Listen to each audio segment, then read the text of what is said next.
Millions of people have lost weight with personalized plans from Noom. Like Evan, who can't stand salads and still lost 50 pounds. Salads generally for most people are the easy button, right? For me, that wasn't an option. I never really was a salad guy. That's just not who I am. But Noom worked for me. Get your personalized plan today at Noom.com. Real Noom user compensated to provide their story. In 4 weeks, the typical Noom user can expect to lose 1 to 2 pounds per week. Individual results may vary. Hey, it's Danny Pellegrino from Everything Iconic. Ready to upgrade your style game without blowing your budget?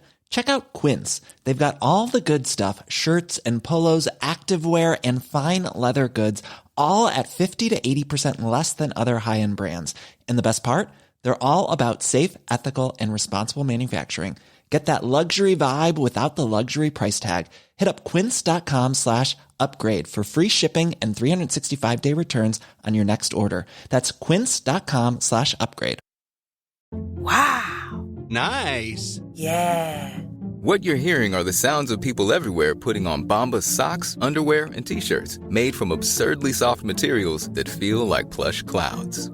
Yeah, that plush. And the best part? For every item you purchase, Bombas donates another to someone facing homelessness. Bombas. Big comfort for everyone. Go to bombas.com/ACAST and use code ACAST for 20% off your first purchase. That's bombas.com/ACAST. Code ACAST.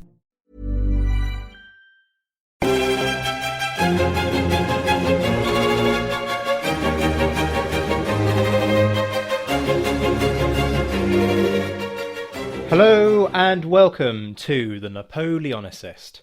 After months of tweets, weeks of anticipation, a prequel, and far too much overhyping on my part, it's finally here. The first ever episode. If you're wondering what the deal is, have a listen to the prequel. But as those of you who've been following the chatter online will know, I've always said that this podcast would be interactive, and that you would have the chance to request certain topics. This first episode is therefore in response to a request by Rob Griffith, who wanted a talk on the naming of the conflict. So, here we go. What's with the name? Rebranding the Napoleonic Wars. In December 1840, almost 2 decades after his death, Napoleon Bonaparte was laid to rest at the Hôtel d'Invalides in Paris. Hundreds of thousands of people turned out to watch his funeral procession, a testament to the fascination that he continued to command from beyond the grave. It's a fascination that is as potent 200 years after his death as it was 20 years after. Thousands of books have been written about the man and the times through which he lived. So central was Napoleon to the course of events during the latter part of his life that history has labelled the period quite simply the Napoleonic Wars. On the surface, it's quite a logical name. Napoleon, his actions, and particularly his foreign policy, dominated the period, so why not name the conflict after him? This is a line of reasoning that was taken one step further by Charles Esdale in his book Napoleon's Wars, in which he argues that the concept of these conflicts being Napoleon's Wars works quite neatly, as on many levels these were wars started, or at least engineered by, Napoleon. Now I know that suggestion is going to make the pro-Bonaparte listeners very angry, and I've probably just lost all of the Bonapartists from my pool of 7 people who actually listen to this. I'm not going to go into depth on Napoleon's reputation today, as I'm planning to do a more detailed episode on him in the future. Having said that though, with the greatest of respect to the most ardent fans of Napoleon, for those who are keen on the Napoleon was a man of peace line of thinking, I'm afraid the evidence just doesn't back that up. 1815 is often cited to support that, with the fact that the final coalition declared war on Napoleon personally, rather than on France as a nation, being the key to that kind of interpretation. But it's important to remember why. Napoleon had been exiled. He'd been granted dominion over Elba and had proven that he couldn't be trusted by violating the terms of his exile and returning to France to take over in what was basically a military coup. So the situation in 1815 was engineered by Napoleon. One other obvious issue with the man of peace line is the 1815 invasion of Russia. Another is the invasion of Portugal at the start of the Peninsular War, and equally stabbing his ally in the back through his attempts to seize the Spanish throne in 1808. So whichever way you look at it, Napoleon wasn't shy about going to war. The other thing to bear in mind is that those situations where other nations moved first were at least partly the result of Napoleon extracting excessive terms in the peace treaties that he dictated. The idea that other nations were going to accept the extreme terms that Napoleon demanded as the basis of a lasting peace would require you to assume that other nations were going to just lie down and accept a new world order where they were relegated to comparative insignificance. And in an age of balance of power, that was never going to happen. So in a sense, these were wars of Napoleon's making, due, if we're being generous, to his unwillingness to compromise. But Napoleon's wars, although a good starting point, doesn't cover the whole of our period. No matter how much you love or loathe Napoleon, you can't get away from the fact that until 1796, he was largely, although not completely, irrelevant. Yes, we do have a solution for that, the French Revolutionary and Napoleonic Wars. But it doesn't exactly roll off the tongue, and generally people just shorten it to the Napoleonic Wars, which leads to that temptation to overplay the role of Napoleon in the early stages of the conflict. The other issue with that name is that it's very Franco and perhaps Anglo-centric. For Britain and France, the struggle was about defeating firstly the French Republic and then later Napoleon's empire. Other nations take a different view of the wars though, and this is where Rob's query about the naming of the conflict really comes into play. I put the topic out there on Twitter and people came back with some really interesting responses. I think a couple of people probably missed the point. When I asked how people refer to the Napoleonic Wars in France, somebody came back with, well, la guerre napoléonique, duh. That was meant to be a French accent, I do apologise. My incompetence with the French language aside, that suggestion slightly misses the point of what I'm getting at. Wars are remembered differently in different nations. To take the Second World War as an example, in Russia it's actually known as the Great Patriotic War of 1941-45, reflecting that different perspective for the Russians as a war which they primarily fought in the defence of their own country. Naming wars is not a simple thing. Naming battles isn't actually that simple. Take the Battle of Waterloo, for example. Blücher, commander of the Prussian forces, wanted to name it rather poetically the Battle of la Belle Alliance, which is a rather apt metaphor and worked well with the fact that Napoleon's command post for much of the battle was near an inn of the same name. So where does this take us? Well, the actual French name is an interesting one to start with. Les guerres de la Révolution et de l'Empire. Straight away it hits at an important theme by emphasising the divide between the two chapters of the period. Chapter 1 being about the defence and then the exporting of the revolution, although later it descended into a desire to conquer for conquest's sake, and the second being the succession of conflicts to maintain the French Empire. That also really enforces the sense of perspective and forces us to remember that empire was at the heart of this war, not just for the British, but also for the French.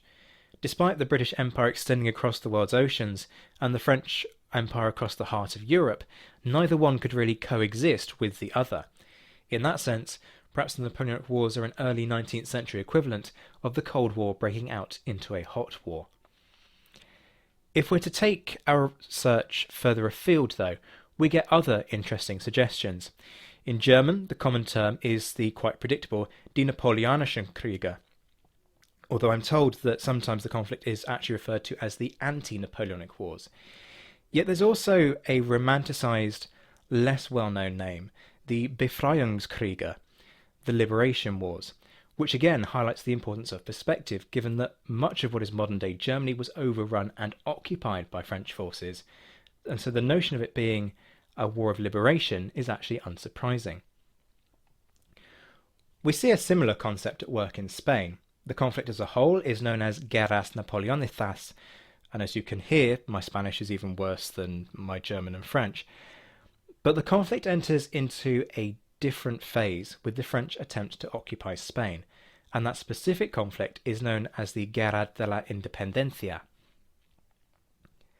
When it comes to Russia, meanwhile, I've been sent a phrase in Cyrillic alphabet, which I'm not even going to bother trying to embarrass myself by attempting to pronounce, but which translates as the Patriotic War of 1812, or the Fatherland War, as opposed to the Great Patriotic War of 1941-45.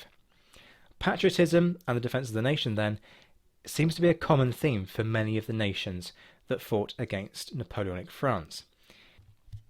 Yet if we're going to find a universal term that works for everyone and which captures more of the flavour of the conflict's unique nature, neither Napoleonic Wars or Wars of Liberation and Defence of the Nation quite cut it.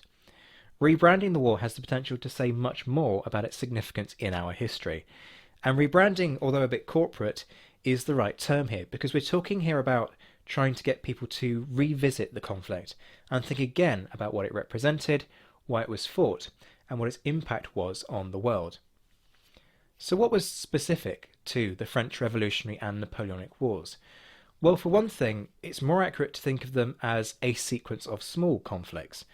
Whilst the continuity between each conflict was provided by the fact that, apart from the Peace of Amiens between 1802 and 1803, Britain and France were constantly at loggerheads, for much of Europe these conflicts were small, short wars, often over within the course of a single, brief campaign. Such was Napoleon's skill at bringing his enemies to battle and securing overwhelming victories over them, which allowed him to dictate peace terms. It was Britain that kept forming and bankrolling coalitions of various different nations, picking out those that had a grievance against Napoleon and adopting the stance of "my enemy's enemy is my friend." For that reason, the Wars of the Coalition is sometimes bandied around. It's another one that fundamentally works. It's not particularly poetic, but from a utilitarian perspective, it gets across the basic point, a bit like the 7 Years' War, for example. It gives you a basic sense of what the story is, but I think there are other more effective titles that we can choose from. If you've had a look at my website, you won't be surprised by this next suggestion, The First Global War. Some people turn around and say, ah yes, but the 7 Years' War was fought across multiple continents, and they're quite right. But the French Revolutionary and Napoleonic Wars was on a different scale. There was barely a continent that wasn't touched by this conflict. Europe was obviously engulfed from Lisbon to Moscow, but this conflict was also fought much further afield. The West Indies, Canada, the USA during the War of 1812, Egypt and the Near East during Napoleon's Egyptian campaign, South Africa, India, and even the Spanish colonies of South America, and of course over thousands of miles of ocean. It was therefore a global conflict on a scale never seen before, in large part because of Britain's fixation with empire and the need to protect the trade routes to its own colonies, as well as seizing the colonial assets of other nations. That sense of scale was actually captured by contemporaries, as for many years the period was known as the Great War, until the War of 1914-18 took that title for obvious reasons. In that sense, I suppose we could call the Napoleonic Wars World War 0.7, which isn't quite as facetious as it sounds, because it points to the fact that the two world wars were on an entirely different scale. But if we stay with that World War theme, I think we can probably go one better. In this period we saw, for the first time, the mass mobilisation of people and society in pursuit of a national war effort in the form of the levée en masse. Men, women, children, the elderly, all were called upon to do their bit, and whilst other nations did not mobilise their societies in quite the same way, the sheer numbers of people involved, either as participants or as victims, lends itself to that concept. Now, I'm not the first person to make this argument. David Bell's book, On the Period, is called The First Total War, and if you get the chance to read it, I definitely recommend it. He makes the point that if you want to really understand the notion of why the period has been classified as the First Total War, you need to think about the political and social as well as the military impacts. And that impact on society was immense. For those on the European mainland who were in the path of the armies that fought back and forth across the continent, they were likely to be victims of war on a scale not seen since the 30 Years' War. Murder and rape were weaponised by the French army in particular, just take the Peninsular War as an example of that, and all nations were guilty of wanton plunder and destruction. The public also engaged with the war on a new level. Newspapers, which were beginning to be read on a larger scale than ever before due to increasing literacy, were crammed with often banal comments to feed the public appetite for news of this war. The British campaign in Flanders in 1794 arguably gave us the first war correspondent in the form of John Bell. In France, Napoleon took the art of war to new heights in a bid to both control the flow of information to people and bolster support for the war. Yet the Napoleonic Wars, as I touched upon earlier, saw a mobilisation of ideals. Initially, at least, This wasn't a clash between different monarchies. This was a clash of ideas and the preservation of the old social order from the threat of a new one. Admittedly, after Napoleon's coup, that changed, and it became a war of competing dynasties. But by that point, conscription and mass mobilization had begun to harden already budding isms that would dominate the next century, particularly nationalism, militarism, and imperialism. Whether viewed in terms of a clash of people, nations, empires, or ideals, the Napoleonic Wars really was the first total war. I'm going to end by having a bit of fun with the concept of renaming the conflict, which the Game of Thrones fans amongst you will appreciate. In the TV adaptation, for those of you who aren't familiar, there's a scholar who writes a history of the wars that followed the death of King Robert I, which is given a catchy title, A Song of Ice and Fire. So seeing as we're looking for a more effective and perhaps exciting name, I thought I'd throw a couple of options out there, which we can perhaps discuss and explore people's alternatives in the forum. There are a couple that I like. The first is The Wars of the Lion, the Bear and the Eagles. And I promise you I'm not just suggesting that as a Thrones fan, because when you look at it, it actually covers a considerable number, though not all, of the nations involved. Britain is commonly represented as a lion, and the imagery was starting to work its way into contemporary caricatures at the time.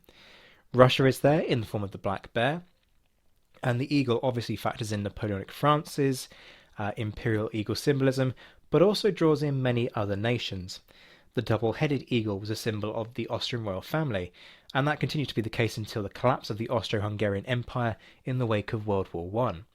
The Prussian eagle has a long history as the insignia of the Holy Roman Empire, dating back to Emperor Frederick II in 1229.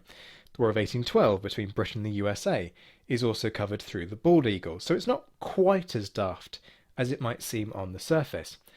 The Spanish coat of arms, and I'll admit things are getting tenuous here, featured a lion during this period. And if we really want to get unconvincing, we could try and bring the Sphinx in as part lion, part man to encompass the Egyptian campaign. The other, and perhaps my favourite poetic one, is The Wars of Liberty and Lust. Because when you pause for a moment and dwell on it, that actually covers the reasons why this conflict was fought in the first place. War initially broke out due to the threat that the ideas of liberty which had taken hold in France posed to the established political order. Yet that move to defend the ideals of the revolution, on France's part, gave way to lust, conquest for conquest's sake, so that for those nations that were forced to accept incorporation into France or French dominance over Europe, their own liberty, to some degree, became a motivating factor in joining the respective coalitions against France. For Britain, the lust of empire was clear to see. The imperial possessions of countries occupied by or allied to France were seized under the pretext of keeping them out of French hands. That lust for imperial dominance can also be seen in the refusal to accept the dominance of the Napoleonic Empire over Europe, where it could pose a threat to Britain's overseas empire. So perhaps we've got it all wrong, and if we're going to rename this conflict, we should consider something a bit more left field, like the Wars of Liberty and Lust, or the Wars of the Lion, the Bear and the Eagles. Somehow, though, I doubt that's going to stick. That's it for the first episode. Many thanks to @bookish_Rachel, Anna Vakulenko, Mark Cornwall, Rita Payne, @RussHeritageUK, Jimmy S. Chen, Constanza Frischen, and Bodhi Ashton, who all got involved in the early discussions of this topic on Twitter. And of course a big shout out to Rob Griffith, who first suggested the topic to me. You can get involved in the conversation about this online, either by tweeting me @ZWhiteHistory, or using the hashtag Napoleonicist, or by posting on my forum at www.thenapoleonicwars.net/forum. Please do let me know your thoughts, comments and arguments against what I'm saying. After all, history is all about these kinds of discussions, and I'm always the first to recognise that there will be many, probably much better ideas than the ones that I've offered. Equally, if you have any questions or requests, get in touch, and I'll do my best to feature them in another podcast. I'll be back soon with something a little different. As I promised in the prequel episode, some podcasts will be more discussion-based pieces like this, others will be more descriptive, and some are going to focus on my own research. In 2 weeks' time then, I'm going to feature a topic which is very close to what I'm writing about at the moment. That'll be entitled The Curious Case of Badajoz, the Aftermath of British Sieges in the Peninsular War. But before then, I'm going to treat you all to a surprise bonus episode, which now isn't a surprise because I've just told you about it. Before I go, I want to say something about the elephant in the room. This podcast was conceived in a time when we barely knew what coronavirus was. If this podcast helps you to escape for a few minutes, then that's great. I'm not going to dwell on COVID-19 every episode, and I thought long and hard about whether or not to say anything. But I thought it would be a bit weird to just ignore it, and if there's a chance of making just one person feel a bit better about the situation, or saving one life, then this is worth it. If you're scared, know it's okay to be scared. No one with any decency is going to mock you for being anxious about the risks and for taking sensible steps to protect yourself. That's just being human.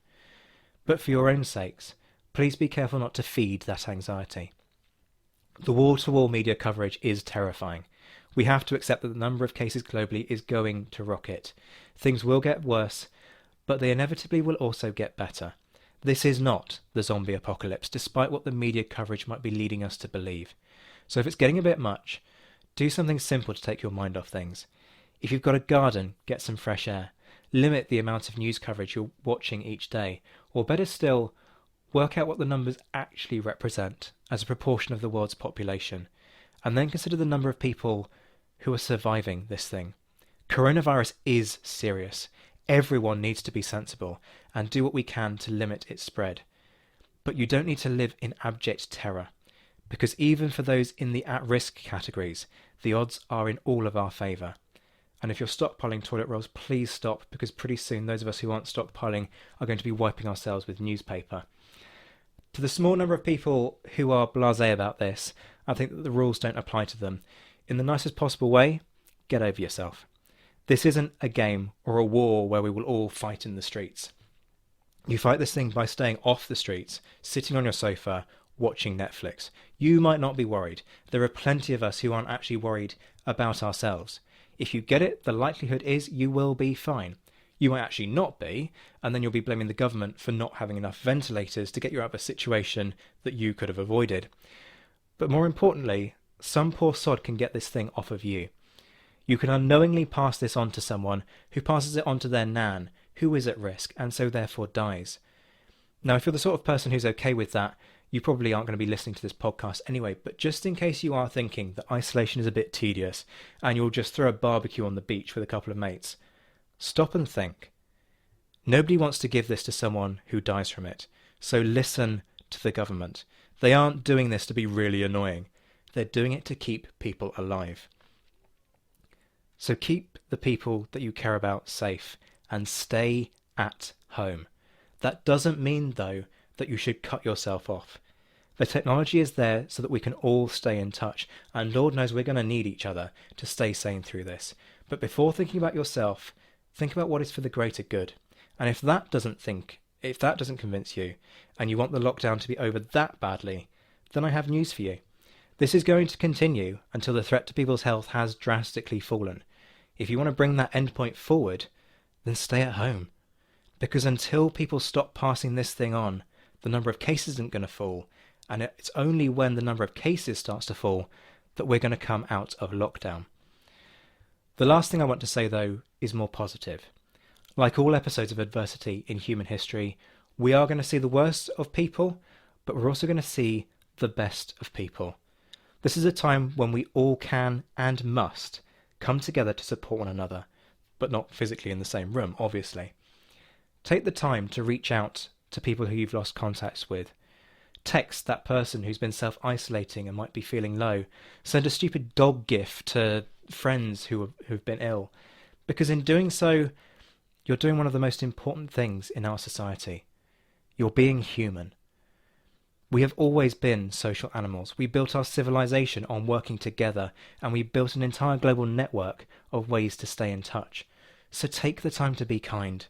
And then, when all of this is over, and it will be over, take the time to continue to be kind, so that we can all come out of this closer, kinder, and better people than when we started.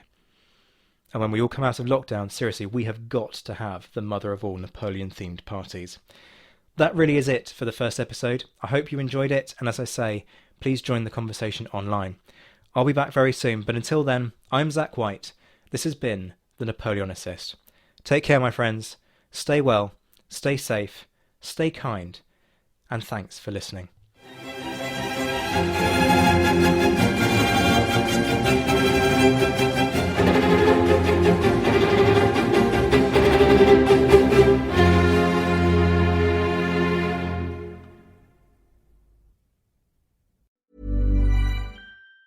Planning for your next trip? Elevate your travel style with Quince. Quince has all the jet-setting essentials you'll want for your next getaway, like European linen, premium luggage options, buttery soft Italian leather bags, and so much more. And it's all priced at 50 to 80% less than similar brands. Plus, Quince only works with factories that use safe and ethical manufacturing practices. Pack your bags with high-quality essentials you'll be wearing for vacations to come with Quince. Go to quince.com/trip for free shipping and 365-day returns. Hi, I'm Daniel, founder of Pretty Litter. Cats and cat owners deserve better than any old-fashioned litter. That's why I teamed up with scientists and veterinarians to create Pretty Litter. Its innovative crystal formula has superior odor control and weighs up to 80% less than clay litter. Pretty Litter even monitors health by changing colors to help detect early signs of potential illness. It's the world's smartest kitty litter. Go to prettylitter.com and use code ACAST for 20% off your first order and a free cat toy. Terms and conditions apply. See site for details.